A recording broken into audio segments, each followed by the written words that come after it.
Já estamos de volta, uma quarta-feira, 6 de setembro. Antes de chamar aqui o nosso convidado, eu quero falar para você o que está acontecendo no dia de hoje, né? Quarta-feira, hoje, véspera de feriadão. Hoje, as principais notícias para você começar bem informado aí o seu dia. A turbulência política que abalou o Brasília no início da semana não dá sinais de ir embora não, viu? O STF deve liberar nesta quarta os áudios entregues pela JBS. JBS, agora que Fachin retirou o sigilo das gravações. A expectativa também de que Janot apresente aí, em breve, nova denúncia contra o presidente Michel Temer, que retorna hoje da sua viagem à China. E lá no Caribe, Estados Unidos, né? As atenções estão voltadas para o furacão Irma, com ventos de, 295 km por hora. E potencial para causar grandes estragos, tá bom? Tá? E, bom, sobre a delação da JBS, depois que o ministro Luiz Edson Fachin, do Supremo Tribunal Federal, retirou o sigilo de conversa gravada entre os delatores da JBS, Joesley Batista e Ricardo, o país segue na expectativa da divulgação do áudio de cerca de 4 horas de duração, que, segundo aí o procurador-geral, Rodrigo Janot, tem conteúdo gravíssimo. Bom, e falando sobre taxa de juros, né, com a economia ainda em recuperação e a inflação atingindo aí níveis cada vez mais baixos, o Comitê de Política Monetária, o Copom, do Banco Central, se reunirá hoje para definir aí a taxa básica de juros da economia. A expectativa dos analistas é que a Selic será reduzida dos atuais 9,25% para 8,25% ao ano, tá bom? E também a inflação de agosto, sai hoje a inflação de agosto. Em julho, a inflação atingiu aí 0,24% e ficou abaixo do piso da meta em 12 meses pela primeira vez desde março de 2007 e no patamar mais baixo desde 1999. Uma boa notícia, a produção de veículos, né?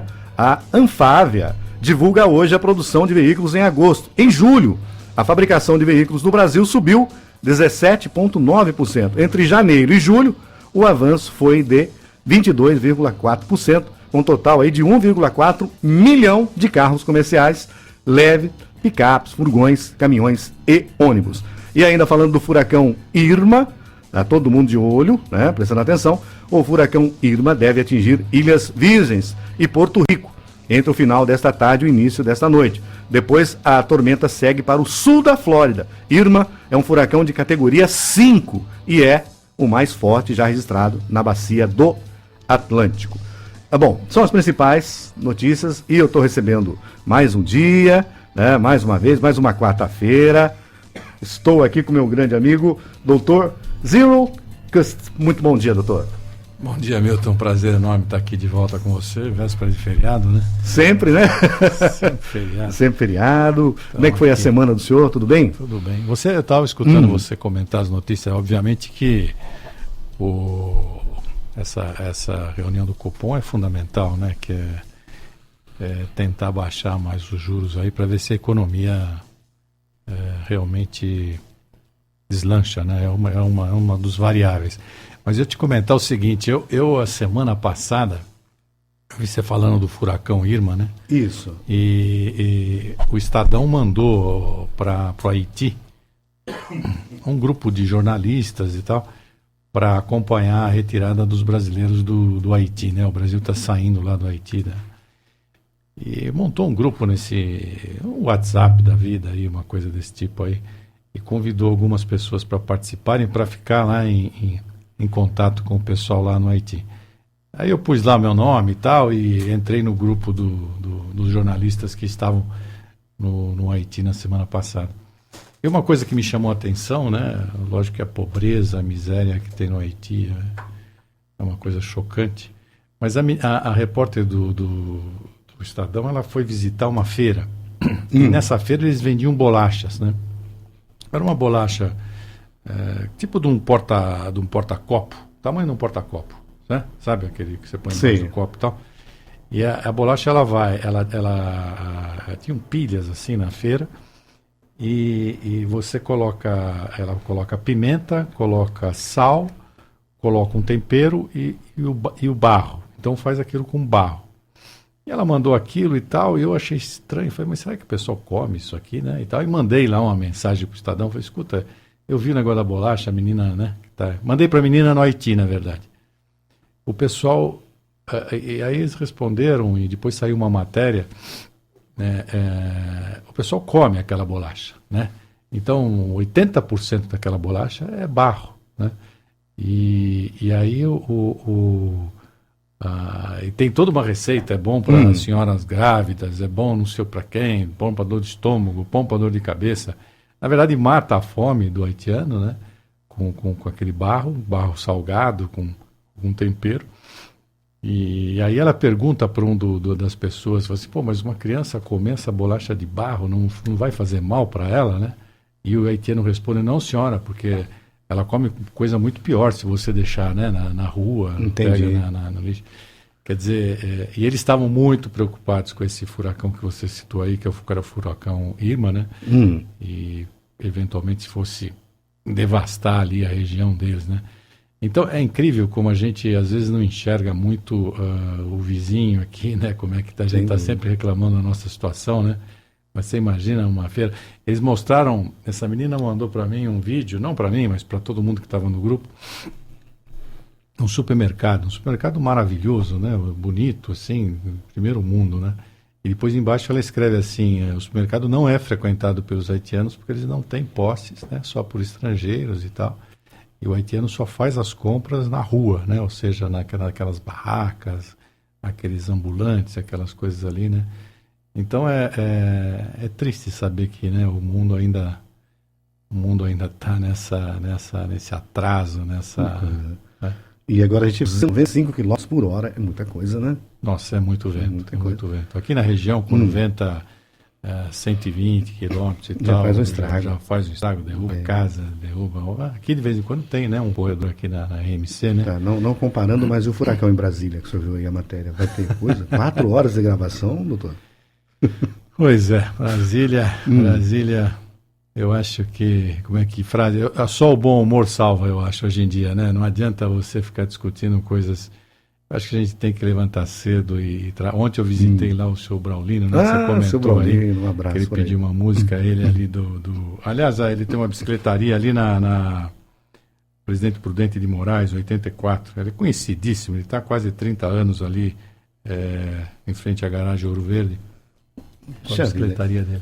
Eu acho que tem que fazer que nem os Braulino, tem que levantar cedo e pôr a mão na massa, né? Não adianta ficar pensando nessa ilha que é Brasília, né? Tá certo. A gente não vai sair desse imbróglio. Não vai. O senhor vai ter matéria para fazer o jornal há muitos anos aí. Eu comecei com essa porteira da fora, não termina. Da fora não termina, né? Começou em 1800 e alguma coisa, tá aí, olha, parece que daqui a pouco a gente vai comentar, doutor. Mas é o seguinte, olha. Vamos lá. A semana passada, né, a gente falou sobre a questão aí, como falar em público, já migramos aí para a questão de como montar uma estratégia, até fez aí o gráfico e tal, bacana.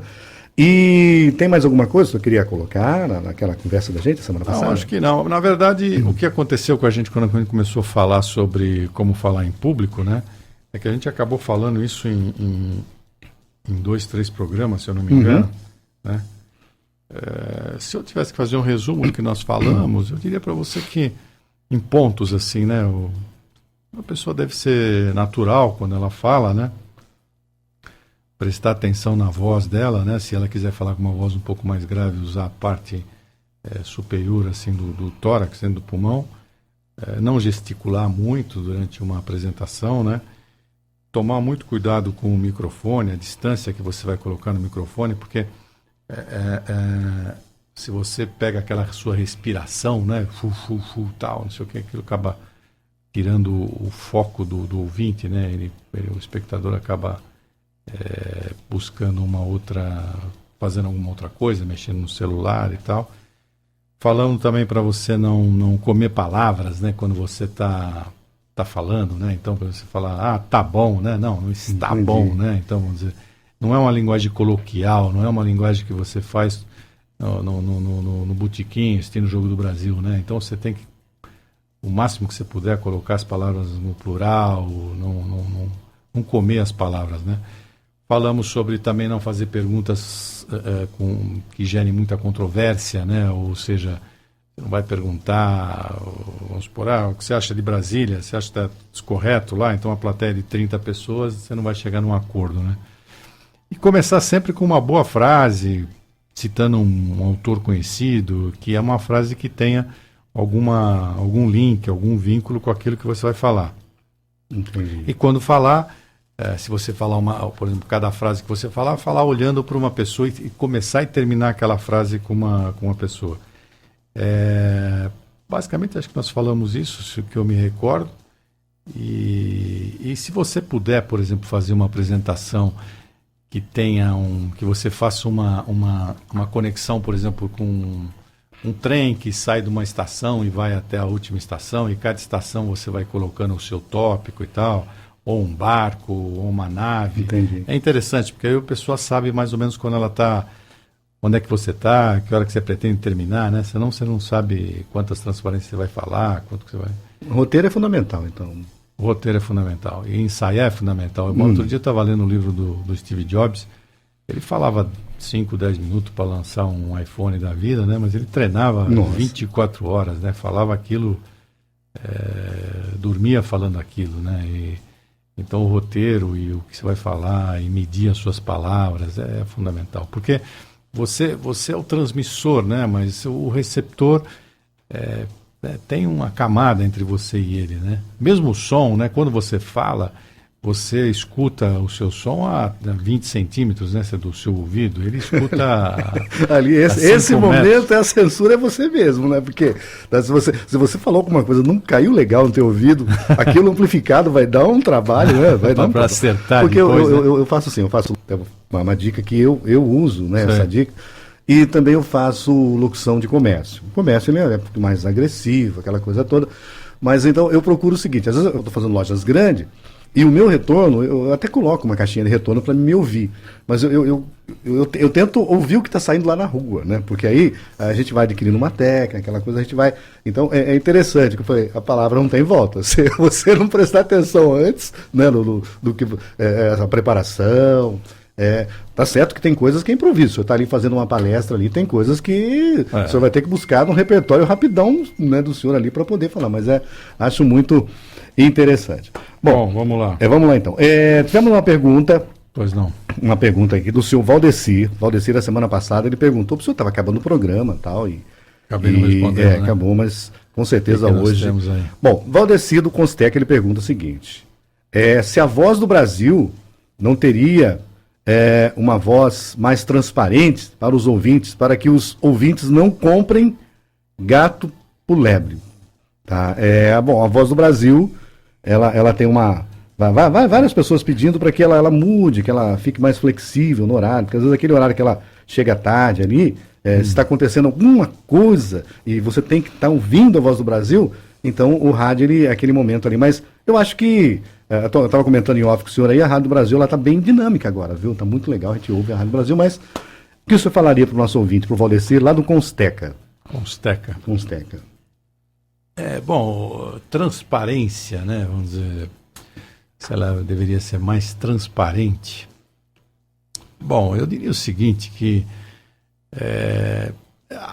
as notícias que saem ali, que são dadas pelo governo, né, são notícias oficiais, né? Então, depois, logo na sequência, são gravadas, são publicadas no Diário Oficial e tal. Então, não há uma notícia ali que não seja real, que não seja fidedigna, que não seja verdadeira, né? Então, as notícias são transparentes, vamos dizer, se eu puder usar essa palavra dele, transparência nesse sentido, né? O que ocorre, Milton, é que é um programa do governo, tá certo? Então, por exemplo, você tem uma empresa, uma pequena e média empresa, que é o nosso negócio aqui, e você fala, não, vou lançar um jornalzinho da empresa, né? Você não vai escrever lá no seu jornalzinho, olha, demitimos o Dr. Zero Costa por incompetência, não sei o que, a semana passada teve um problema aqui, né, de assédio, não sei das quantas e tal. Isso é notícia 2, vamos dizer, a empresa não está bem do caixa, a gente está pensando em demitir algumas pessoas. Notícia 3, né, e por aí vai, né? Vamos dizer, você não vai criar um jornalzinho interno na sua empresa dando más notícias. Você vai dar boas notícias, tendências de mercado.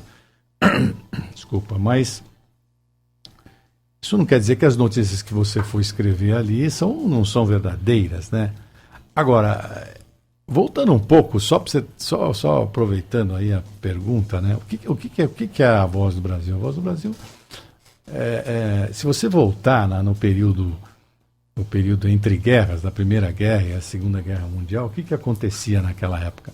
Tinha um nacionalismo muito grande, né? Aliás, uma das razões para a Segunda Guerra Mundial era o nacionalismo exacerbado dos povos, né? Então, o Japão tomava aqui, tomava a Manchúria, enfim, cada um queria... Porque a única maneira de você crescer era você dominando países vizinhos, né, e tal, colônias, etc. Porque como o nacionalismo era muito forte, então você queria vender para fora, mas não queria importar. Então uma hora esse negócio não bate, né?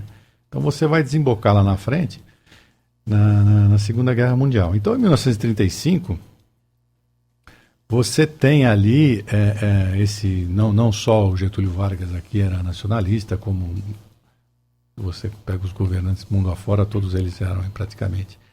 E o Getúlio, ele tinha um amigo que era o Campos, como é que ele chamava? Já vou lembrar já o nome dele. Era o Campos, eu não lembro agora o primeiro nome, eu já vou lembrar. E o Campos, ele era um amigo de infância do Getúlio. E ele falou uma vez para o Getúlio, falou, o Getúlio, é o seguinte, você tinha um movimento naquela época, era um movimento uma aliança, uma frente libertadora e tal, que congregava os comunistas, né, e tinha muita gente simpatizante, porque intelectuais da época, etc., militares, e o pessoal estava meio descontente com o Getúlio, né, um ditador, braço firme e tal. E o Campos, ele fala pro Getúlio, né, o Armando Campos, agora eu lembrei, Armando Campos. Ele fala, o Getúlio, por que você não faz um programa aí onde você vai lá e você fala os seus discursos, né, e mostra que você e tal, programa nacional, né? E o Getúlio gosta da ideia, né? Então ele cria o programa que nós estamos discutindo aqui agora, né? E o que ele coloca no programa? A ideia do Getúlio era, vou colocar lá os meus discursos, falar o que eu estou fazendo de bem para a população brasileira, vai ficar em nível nacional, eu vou obrigar todo mundo a passar esse programa. E o Getúlio achava que o povo queria escutar música boa, né, de boa qualidade. Então ele pegou um trecho do programa e falou, não, eu queria que passasse músicas né, de bem construídas e tal. Então passava algumas músicas e ele até liberou, na época, para passar algumas músicas estrangeiras, de fora, mas que fossem de boa qualidade. Porque ele entendia que o público queria escutar isso. E ele levava, mandou levar, né, alguns dramaturgos para dar algumas palestras na Voz do Brasil. Então ele montou um programa que era os discursos dele, músicas de qualidade. Tinha uma parte também que era, por exemplo, pontos turísticos do Brasil, né? Tudo para fazer frente a esse movimento que era liderado pelos comunistas, mas não era um movimento... Era liderado pelo já falamos dele aqui, pelo Luiz Carlos Prestes, né? Essa aliança. Essa era a Aliança Nacional Libertadora. Então ele fazia esse programa e fazia essa era a ideia. Então falar bem da sua empresa, falar bem do Brasil e tal, e tentar. E é interessante porque ninguém escutava a Hora do Brasil. Acho que hoje também não sei se escuta, né? É difícil. A concorrência é muito grande, né? Mas tinha, ele ficava muito bravo com isso. Então ele mandava fazer pesquisas sobre se as pessoas estavam escutando, né? Então, se não estavam escutando, e o povo, na verdade, não escutava. Tinha até um nome, o programa, um nome popular, que era eu acho que era A Hora do Mudo, uma coisa assim, né? o pessoal desligava o rádio, essa que era a verdade. E ele tinha uma boa intenção, eu acho, né? Mas o povo não queria escutar aquilo, né? Mas foi ao ar, e você que é locutor, vamos supor, eu me lembro que esse Luiz Jatobá foi um locutor da Hora do Brasil, da Voz do Brasil, e que ele, dos anos 30 até os anos 60, então é uma pessoa que ficou no ar aí durante quase 30 anos, aí, quase 30 anos, falando 1 hora por dia, em nível nacional, né? E se você perguntar por aí quem foi Luiz Jatobá, né? O pessoal capaz de não conhecer, né? Difícil. E ele o programa ele participa do livro dos recordes, né? Vamos supor, na América Latina o programa ficou mais tempo no ar, né? 30 e tantos anos e tal. Então, respondendo à pergunta do Valdeci, eu acho que não sei se daria para fazer alguma coisa muito diferente do que é feito, né? Do que comunicar uma coisa que seja oficial. Não dá para você abrir, falar, não, mas a opinião do fulano é a contrária, do Beltrano é essa, é aquela, né? É um programa de governo, do governo, né? Uma prestação de contas. Agora você estava falando, o programa ele mudou, né? O locutor agora, né? Mudou agora em julho. Agora é um casal, né? Isso, parece ter um modelo do jornal. Tá bem dinâmico, tá bem dinâmico. E é interessante também, que eu acho super legal, que você vai ver lá a palavra do seu deputado, você vai ver de quem você votou, como é que está o seu candidato. Se é que o brasileiro lembra de quem votou, né, doutor? Porque hoje em dia é complicado. Hoje o modelo que tem aí é um modelo, os locutores mudaram em julho, né? Essa dupla eles já vinham fazendo, quando tinha problema de férias e tal, eles já vinham fazendo, cobrindo, né? Mas hoje a hora ela é feita assim, ela tem o Poder Executivo, que é lá do Poder Executivo, né? Ele tem lá 25 minutos, depois entra o Poder Judiciário, que tem acho que 5 minutos, o Legislativo e o Senado e tal, mais 5 minutos, ou 10 minutos, alguma coisa assim, e a Câmara Federal, né? E aí termina, às vezes tem um minuto do TCU, quando tem alguma coisa, ou as segundas, quartas e sextas, se eu não me engano, o TCU tem alguma notícia importante. Então ficou mais dinâmico e tal. E, na verdade, eu acho que tem que ter, né? Porque é um canal oficial de comunicação, né? Agora, talvez ele tenha uma tendência, talvez não, tenha uma tendência para notícias boas e notícias do Brasil, né? Vamos dizer, não é um palco para você, um fórum para você falar, não, mas a inflação tá baixa, a inflação tá alta, o cupom devia ter feito isso. Não, entendi. Ele vai falar assim, é fato, o cupom baixou 1% a taxa de juro para, vamos dizer, que você comentou agora, de 9,25 para 8,25. Ponto, né? Não vai falar, não, devia baixar mais, não devia, né? Não é um palco para isso, né? Mas, enfim, é uma pena. Eu acho que o brasileiro deveria escutar um pouco a Hora do Brasil. Acho que, lógico, com as reservas que que está escutando alguma coisa de governo e do governo. Tá, inclusive, esse modelo novo o senhor pode até acompanhar pela internet, o casal lá fazendo o programa. Interessante, tá muito bom. Tá muito, eu gosto de rádio, né? Então eu sou assim, para falar, eu sou fã de rádio, eu ouço rádio à noite, futebol gosto pelo rádio. Né? Tenho amigos meus que são. Você sabe que tem gente que põe a imagem na TV, né? E diminui o som e liga o rádio, né? O dinamismo, né? Sei lá, a gente é beira de campo, aquela coisa de estar no campo, parece que eu estou mais no campo. A televisão, aquelas logomarcas lá, deixa a gente nervoso, né? Você sabia que fala pro jogador, você cai naquela placa ali, viu? Você vai conseguir a falta ali, aparece aquela imagem, atrás dele lá Não, outro dia estamos entrando num viés aqui, mas o Neymar, ele cai em campo, né? E a camisa, ele puxa a camisa, ele cai, fica de costa, puxa a camisa para cima, né? Então aparece o calção, entre o calção e as costas dele tem a cueca e a marca da cueca. Ai, tá vendo? Tudo Pô, aquilo gerou um bafafá, não sei o quê, e o cara, não sei quantos milhões de pessoas. Culpa, né? Caiu. Caiu, mas pô, é incrível, né? Então É tudo mapeado já, né? Mas vamos lá, qual é a segunda são pergunta? 8h27, eu estou com vontade agora, eu vou passar para o senhor agora para falar bom, na semana passada, então, a gente falou sobre a planilha fofa, que seria força, fraqueza, oportunidade e ameaças, né? Sim. E foi o primeiro passo para a gente ter um plano de ação. Ficamos debatendo aí dificuldades sobre nossos empreendedores, identificarem as ameaças e oportunidades para os seus negócios. O senhor teria algo a comentar? Doutor, vou fazer o seguinte, eu vou ser com o nosso break, são 8h28, Tá. a gente já volta para estar falando, da fofa ou do fofa? A planilha, né? A planilha, da planilha, né? Então tá certo. Gente, eu volto já rapidinho, você não saia daí, porque tem aí, a gente vai comentar também sobre da porteira para fora lá, interessante aí a matéria nesse final de semana. Eu volto já.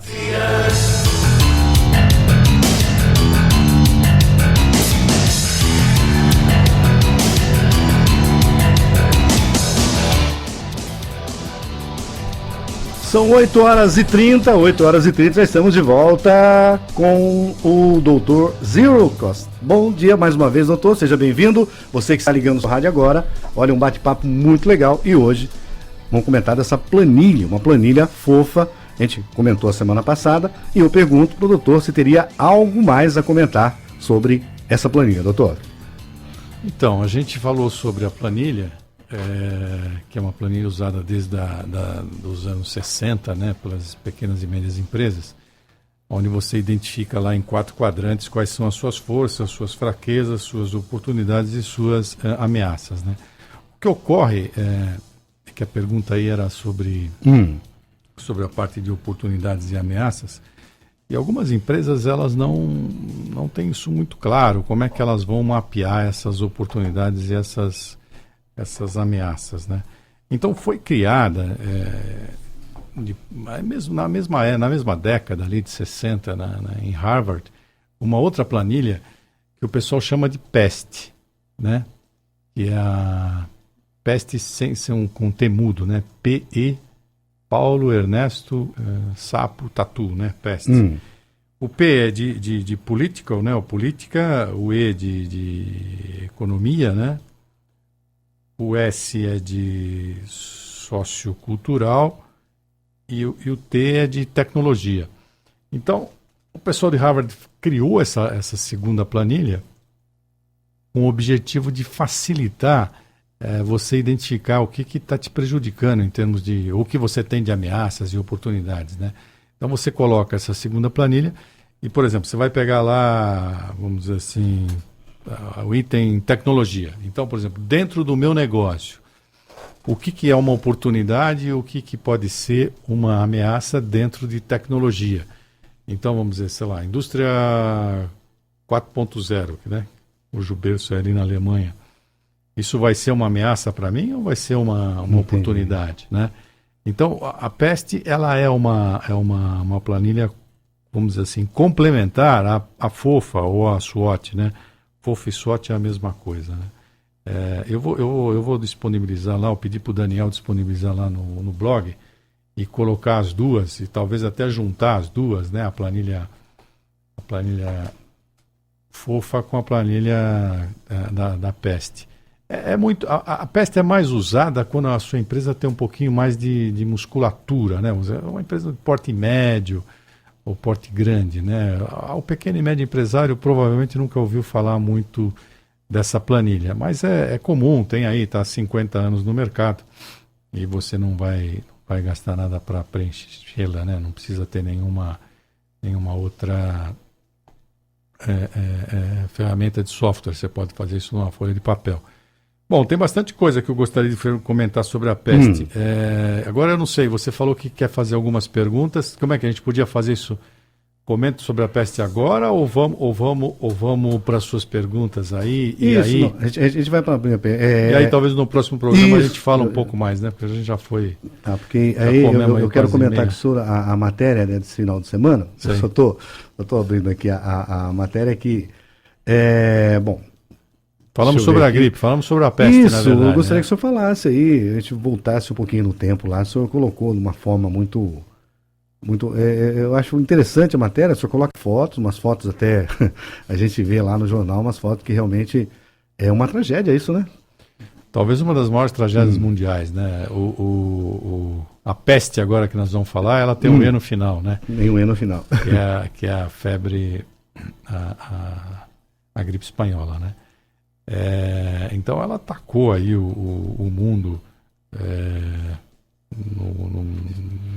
no meio aí da Primeira Guerra Mundial e dizimou muita gente. E não existe uma estatística muito clara de quantas pessoas morreram, porque principalmente na China, na Índia, onde vamos por os registros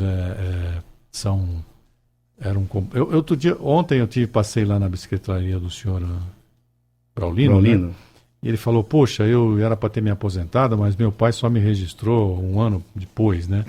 Que era a dificuldade da época. Mas o senhor Braulino dessa época. Agora você imagina em 1919, 18, né? O cara não registra, né?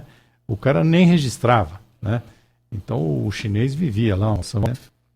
Vivia sem registro. Então muita gente morreu e não se sabe, né? Na Índia, né? Mas o que as estatísticas dizem é que um mínimo de 30 milhões de pessoas. E isso seria uma pandemia. Uma pandemia. Global é pandemia. A pandemia é assim, vamos supor, quando você pega uma região geográfica, vamos dizer, maior do que o seu país, né? Então, por exemplo, você engloba vários países, um continente, né? E alguma coisa assim. E essa foi para. Então você tem uma pandemia, né? Não é uma epidemia, né? E ela, aqui no Brasil, ela fez muitas vítimas, fez o presidente da República veio a falecer. E o que eu comentei foi sobre a Anália Franco. Isso, né? Anália Franco. Por que eu comentei sobre a Anália Franco? Porque a gente está aqui hoje em dia falando de pequena e média empresa aqui no nosso programa, e né, a dificuldade e tal. E você vê essa senhora, né, lá nessa época, que aliás morreu eu comento lá que ela morreu tinha 66 anos. 66? Então, o senhor comenta que ela construiu escolas, né? Que ela foi uma mulher à frente do tempo dela, né? Muito. Inclusive uma das fazendeiras aqui do interior de São Paulo falou, não, eu gostaria que você desse aula aqui para os meus alunos e tal, né? Entendi. E aí ela fala para a Anália Franco, mas eu não queria misturar o pessoal afrodescendente com os alunos brancos. Você pode ter a escola, uma sala lá, alguma coisa assim, né? Mas não quero que misture. Isso em 1914, 1915, aqui no interior do estado de São Paulo. E ela falou, não, eu aceito a escola, mas eu vou misturar. E eu vou, então, se a senhora não quiser, eu vou pagar um aluguel pela sala, mas meus alunos têm igualdade de raça e tal, eles vão participar. Muito bom. Quer dizer, você vê isso em 1919, né? 19 ela veio falecer. Né? Falecer, mas até ela nasceu em quanto? Em 1843, aproximadamente aqui. Bom, e ela tem uma frase que é maravilhosa. Ó, não há vida feliz, individual ou coletiva sem ideal. Aí o senhor liga essa frase com a pequena e média empresa. Porque eu acho, a gente tem comentado aqui, que eu pergunto às vezes para as pessoas, né, por que você montou o seu negócio, né? E eu não gosto de receber aquela resposta, eu montei porque eu acho que ia dar algum lucro, alguma coisa assim. É lógico que todo mundo que vai montar empresa, o objetivo é ter lucro, né? Ninguém vai discutir isso se não for uma ONG ou qualquer coisa do tipo, né? Mas você tem que ter um ideal, né? Vamos dizer, você tem que fazer um determinado propósito, um bem. Por que você está fazendo isso, né? Então eu acho que o ideal da Anália Franco, né? De melhorar a qualidade de vida, de instruir, de alfabetizar o povo brasileiro, né? Em 1910, né? 1901. É fantástico, né? Quer dizer, agora como é que eu vou fazer? O que eu vou fazer? Outros 500. Você tem que saber por que você vai fazer, né? Essa que é a pergunta fundamental. Por que você faz isso? Tá certo, doutor. Agora mudando um pouquinho, mais um tema que o senhor abordou. Porque houve a Primeira Guerra Mundial, e a gente vê aí, né? Um conflito lá, os americanos, né? Tudo tem um começo, tudo isso é meio preocupante, o que houve. As duas grandes guerras são motivos diferentes, né? O começo é diferente. A Primeira Guerra Mundial foi uma imbecilidade, né? O duque lá, austro-húngaro, foi assassinado na Sérvia, né? E aí cada país se posicionou de um lado ou de outro, a favor ou contra, e quando você viu, você tinha gerado uma guerra mundial.